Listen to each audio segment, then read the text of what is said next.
नमस्कार अभ्यासक मित्रमैत्रिणींनो, M P S C लक्ष या यूट्यूब चॅनलवर तुमचं स्वागत आहे। आज 11 मार्च 2019 आणि तुमच्यासाठी घेऊन आलेलं आहे आजच्या महत्त्वाच्या चालू घडामोडी, ज्या आपण विविध वृत्तपत्रे आणि PIB मधनं संकलित केलेले आहेत। एक डिटेल ॲनालिसिस याच्यामध्ये आपण करतोय। आज सकाळीच MCQचा जो व्हिडिओ आहे हा मॅडमच्या माध्यमातून ऑलरेडी अपलोड झालेला आहे। तर दोनही व्हिडिओज जे आहेत हे तुमच्यासाठी अतिशय महत्त्वाचे आहेत, कारण जी एक डिटेल ॲनालिसिस जे आहे ते आपण यामध्ये करतोय आणि आपल्याला सर्व स्पर्धा परीक्षांसाठी MCQसुद्धा गरजेचे असतात।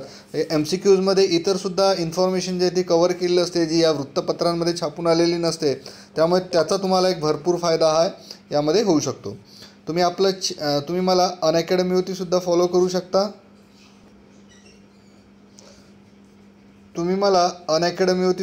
करू शकता। त्यासाठी तुम्ही अनअकॅडमीचं जे लर्निंग ॲप आहे हे डाउनलोड करा आणि तिथे लक्ष MPSC या नावाने तुम्ही सर्च केल्यास माझ्या माध्यमातून अपलोड झालेले सर्व प्रकारचे व्हिडिओज जे आहेत ते तुम्हाला बघता येतील। त्याची लिंक जी आहे या व्हिडिओच्या डिस्क्रिप्शन बॉक्समध्ये दिलेली आहे। तर आजच्या महत्त्वाच्या बातम्यांना आपण सुरुवात करूया। 10 मार्च पोलिओ रविवार म्हणून हा साजरा केला गेला। एक अभियान जे आहे पोलिओच्या बाबतीत पोलिओ समूळ उच्चाटन करण्यासाठी हे अभियान राबवण्यात आलं होतं। तसं युनायटेड नेशन्सच्या माध्यमातून WHO ने भारताला 2011 मध्येच पोलिओ मुक्त प्रदेश घोषित केलेला आहे, परंतु सुद्धा पोलिओ परतून येऊ नये यासाठी हा ड्राईव्ह एक महत्त्वाचा आहे। तर राष्ट्रपती रामनाथ कोविंद यांनी जे आहे या प्रोग्रामची सुरुवात केली आहे। The launch was organize on the eve of national immunization day, म्हणजे 9 मार्चला नॅशनल इम्युनायझेशन डेच्या प्रित्यर्थ राष्ट्रपती भवनामध्ये हा कार्यक्रम करण्यात आला होता आणि रविवारी जो आहे नॅशनल इम्युनायझेशन डे हा साजरा करण्यात आला। या पोलिओ अभियानाच्या अंतर्गत सर्व 5 वर्षापर्यंतच्या बाळांना जे आहे पोलिओचे जे आहेत 2 ड्रॉप OPV ज्याला म्हटलं जातं ओरल पोलिओ व्हॅक्सिन ही दिली जाते आणि एकाच वेळी सर्वांना ही व्हॅक्सिन देणं खूप गरजेचं आहे। आता व्हॅक्सिन केल्यानंतर अशा प्रकारचं मार्किंगसुद्धा केलं जातं। आम्हीसुद्धा हे करून आणलेलं आहे वॅक्सिनेशन। तर हे खूप गरजेचं आहे, कारण जो समूळ उच्चाटन होण्यासाठी पोलिओचं एक समूळ उच्चाटन होण्यासाठी ही वॅक्सिन सर्व बालकांना एकाच वेळी देणं गरजेचं आहे। तर याचा शुभारंभ जो आहे रामनाथ कोविंद यांच्या हस्ते करण्यात आला होता आणि जवळपास यामध्ये 17 कोटी मुलामुलींना लस देण्याचं लक्ष ठेवण्यात आलं होतं। तर सर्वच ठिकाणी यासाठी अरेंजमेंटसुद्धा करण्यात आलेली होती। जसं प्रमुख जे आहे जे प्रायमरी हेल्थ सेंटर्स आहेत PSC ज्याला आपण म्हणतो PSCमध्ये हे होतं। त्यानंतर ज्या अंगणवाडी आहेत, अंगणवाडी, प्रायव्हेट हॉस्पिटल्स, टोल नाके, त्यानंतर बस स्थानकं, रेल्वे स्टेशन या सर्व ठिकाणी ही पोलिओ वॅक्सिन देण्याची तयारी करण्यात आली होती। दुसरी महत्त्वाची आणि अतिशय महत्त्वाची बातमी जी आलेली आहे ती म्हणजे लोकसभा निवडणुकांची घोषणा ही झालेली आहे। आता आज बिलकुल जी लोकसत्तानी तर टायटलच दिलं आहे, सत्ता संग्राम सुरू असं टायटल दिलेलं आहे। कारण येणारी जी लोकसभा आहे या लोकसभेसाठीची ही एक महत्त्वाची निवडणूक आहे। यापूर्वीची जी 16वी लोकसभा होती 2014मध्ये यासाठी निवडणुका झाल्या होत्या। आता 2019मध्ये निवडणुका होणार आहेत आणि या देशभरामध्ये तब्बल 7 टप्प्यांमध्ये निवडणुका होणार आहे। पहिला टप्पा 11 एप्रिल रोजी सुरू होणार आहे, तर या जवळपास 20-21 मेपर्यंत असणार आणि मतमोजणी जी असणार आहे ही 23 मे रोजी होणार आहे। म्हणजे नवीन जे गव्हर्नमेंट कुठलं येईल त्याची घोषणा ही 23 मेला होऊ शकते। इथे आपल्यासाठी महत्त्वाचं आहे मुख्य निवडणूक आयुक्त सुनील अरोरा, आपल्याला माहीत असणं गरजेचं आहे। सुनील अरोरा यांची नुकतीच मुख्य निवडणूक आयुक्त म्हणून नियुक्ती झाली होती। तर त्यांच्या कारकिर्दीमधील पहिल्याच या निवडणुका आणि एक मोठ्या निवडणुका या होत आहेत। तर 7 टप्प्यांमध्ये निवडणुका होणार आहे आणि आदर्श आचारसंहिताही लागू करण्यात आली आहे। आता या आदर्श आचारसंहितेबद्दलसुद्धा आपल्याला थोडंफार माहिती असणं गरजेचं आहे, कारण आचारसंहिता लागू झाल्यानंतर कुठलंच नवीन काम जे आहेत किंवा सरकारी जे कार्य आहे कामकाज नवीन घोषणा या करता येत नाही। आचारसंहिता लागू केल्यामुळे बऱ्याचशा गोष्टींवरती बंधनंसुद्धा येतात आणि एक चांगल्या निकोप वातावरणामध्ये निवडणुका घेण्यासाठी याची गरज फार जास्त प्रमाणात असते। तर एक चांगला कार्यक्रम जो आहे निवडणूक आयोगामार्फत घेण्यात आलेला आहे। महाराष्ट्राचा जर विचार केला तर महाराष्ट्रामध्ये 4 टप्प्यांमध्ये मतदान होणार आहे। पहिला टप्पा जो आहे 7 एप्रिलचा, त्याच्यामध्ये 7 जागा, 18 एप्रिलच्या 10 जागा, 23 एप्रिलला 14 जागा आणि 29 एप्रिलला 17 जागा। तर हा जो चार्ट आहे हे तुम्ही बघून घ्या, नेमकं तुम्ही ज्या मतदारसंघामध्ये असणार, कारण आता सर्व जे विद्यार्थी आहेत, अभ्यासक आहेत हे 18 वर्ष पूर्ण झालेलेच आहेत।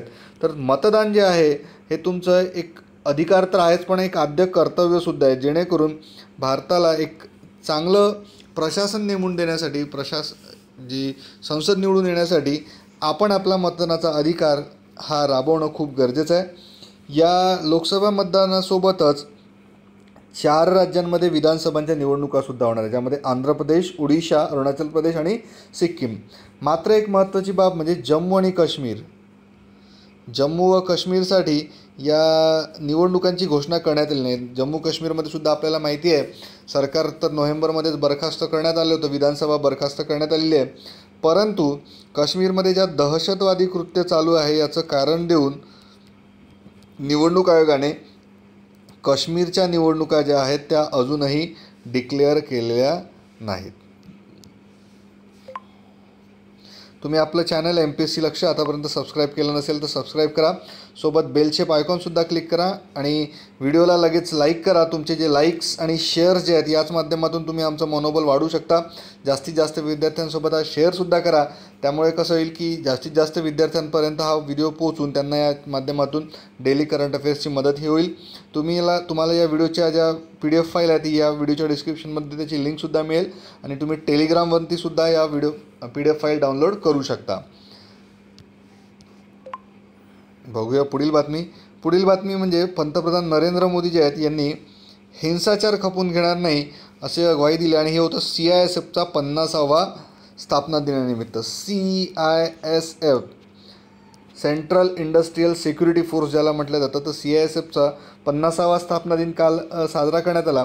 CISFचं जे मुख्य कार्य आहे तर आपण कुठे विमानतळं बघत असू किंवा मोठमोठ्या ज्या सरकारी कंपनीज आहेत, ज्या PSUs आहेत, या PSUची जी संरक्षणाची जबाबदारी जी आहे ही संरक्षणाची जबाबदारी CISFकडे आहे। सेंट्रल इंडस्ट्रियल सिक्युरिटी फोर्स, अर्धसैनिक बल याला म्हटलं जातं।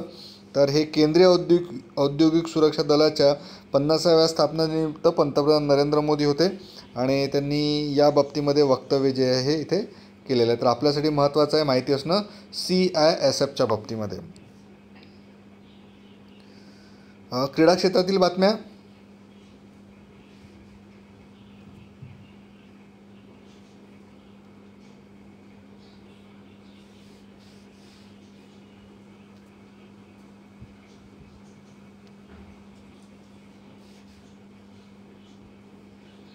यामध्ये काल भारत आणि ऑस्ट्रेलिया यांच्या दरम्यान चौथा एकदिवसीय सामना झाला आणि एक 359 धावांचं जे टार्गेट भारताने दिलेलं होतं हे 13 चेंडू राखून ऑस्ट्रेलियाने मिळवलेलं आहे, जिंकलेलं आहे। ऑस्ट्रेलिया भारताला यामध्ये पराभव पत्करावा लागला होता। शिखर धवनचं शतक झालं होतं, त्यानंतर ऑस्ट्रेलियाच्या पीटर हँड्सकॉम्ब याने सुद्धा शतक झळकावलं आणि हा सामना भारताच्या हातून खेचून नेला। तर मालिकेमध्ये 2-2 अशी बरोबरी ऑस्ट्रेलियाला मिळालेली आहे। क्रिकेटमधील दुसरी बातमी अजून स्मृती मंधाना ही महिलांच्या क्रिकेटमध्ये हिला T20मध्ये जे आहे 3रा क्रमांक ICC रँकिंगमध्ये मिळालेला आहे। ICCचं रँकिंग नुकतंच जाहीर झालं।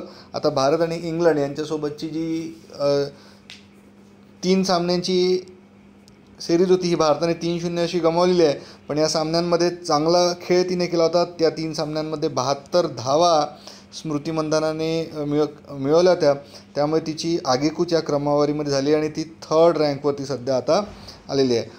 ODIमध्ये वन डे इंटरनॅशनलमध्ये ती 1st रँकवरती आहे। याबद्दलची माहिती आपण यापूर्वीच घेतली होती। तर झुलन गोस्वामी ही गोलंदाजामध्ये, बॉलरमध्ये ही 1st रँकवरती होती वन डे इंटरनॅशनलमध्ये।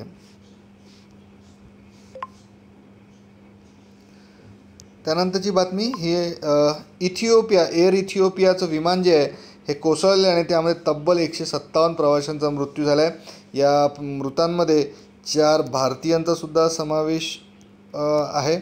इथिओपियातील अदिस अबाबा इथून नैरोबीला जाणारं जे इथिओपियन एअरलाइन्सचं एक विमान होतं ते कोसळलं आहे आणि यामुळे जे या विमान अपघातामध्ये सर्वच प्रवाशांचा मृत्यू झाल्याची बातमी समोर आलेली आहे।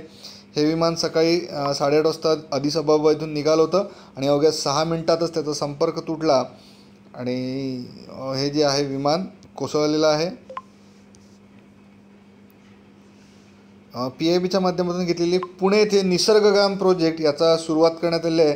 त्या संदर्भात प्राकृतिक चिकित्सालय जे आहे हे सुद्धा तिथे सुरू केलं जाणार आहे। प्राकृतिक चिकित्सालयाच्या अंतर्गत ज्या नॅचरोपॅथी आहे, नॅचरोपॅथीच्या माध्यमातून लोकांपर्यंत चांगली विचारसरणी आणि एक चांगली उपचार पद्धती राबवण्याचं काम केलं जाणार आहे।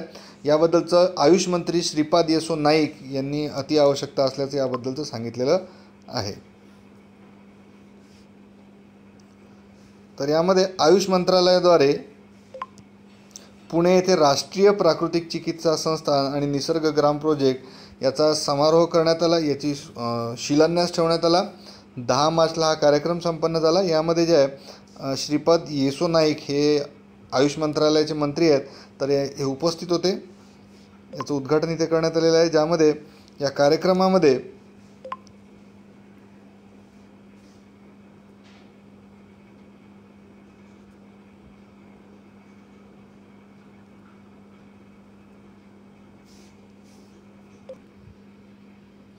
त्यांनी सांगितलं आहे की हे जे हॉस्पिटल आहे हे 25 एकर क्षेत्रामध्ये आणि तब्बल 200 कोटी रुपये यासाठी खर्च हा केला जाणार आहे। तसंच यामध्ये जे आहे प्राकृतिक चिकित्सा संस्थान, याला बापू भवन असं नाव याला दिलं जाणार आहे। आणि निसर्ग ग्राम प्रोजेक्टच्या अंतर्गत महाराष्ट्रातील विविध भागातून लोक इथे येऊन इथे जी ट्रीटमेंट आहे, नॅचरोपॅथीची ट्रीटमेंट जी आहे ती घेऊ शकतील असं सांगण्यात आलं आहे। तर पुण्यामध्ये याचं उद्घाटन झालेलं आहे। चला आजचा प्रश्न बघून घेऊया। राष्ट्रीय पोलिओ रविवार अभियान कोणत्या दिवशी राबवण्यात आलं? आता जे आहे 2019चं कुठल्या दिवशी राबवण्यात आलं प्रश्न आहे। 11 मार्च, 10 मार्च, 3 मार्च की 17 मार्च? तर याचं उत्तर तुम्ही कमेंट बॉक्समध्ये लिहा। आणि आपलं चॅनल जे आहे हे सर्व स्पर्धा परीक्षांसाठी उपयुक्त आहे। तुम्ही आतापर्यंत सबस्क्राईब केलं नसेल तर सबस्क्राईब करा आणि जास्तीत जास्त विद्यार्थ्यांसोबत याला शेअरसुद्धा करा। धन्यवाद। करा अभ्यास, बना अधिकारी।